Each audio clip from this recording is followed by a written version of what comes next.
নানা মিথ্যা খবরের ভিড়ে আজ একটা আশার আলোর কথা বলি। Fuel card. ভাবুন, একজন কৃষক বা পরিবহন কর্মী জ্বালানি নিতে গেলেন।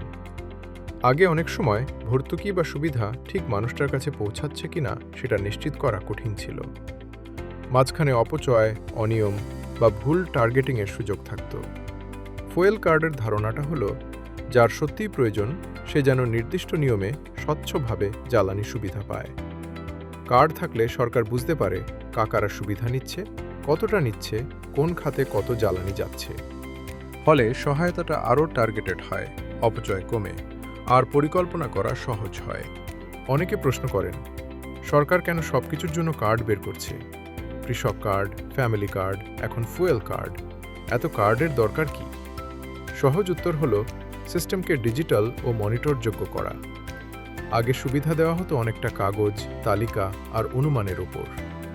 এখন কার্ডের মাধ্যমে একজন নাগরিক বা পেশাজীবীর তথ্য যাচাই করা যায়, একই ব্যক্তি বারবার সুবিধা নিচ্ছে কিনা দেখা যায়, এবং প্রকৃত দরিদ্র, কৃষক, শ্রমজীবী বা প্রয়োজনীয় খাতকে আলাদা করে সহায়তা দেওয়া যায়।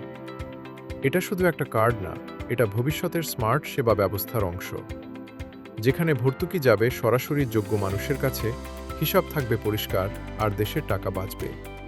তবে সফল হতে হলে শর্ত একটাই, কার্ড যেন হয় সহজ, দুর্নীতিমুক্ত এবং সাধারণ মানুষের জন্য ঝামেলাহীন।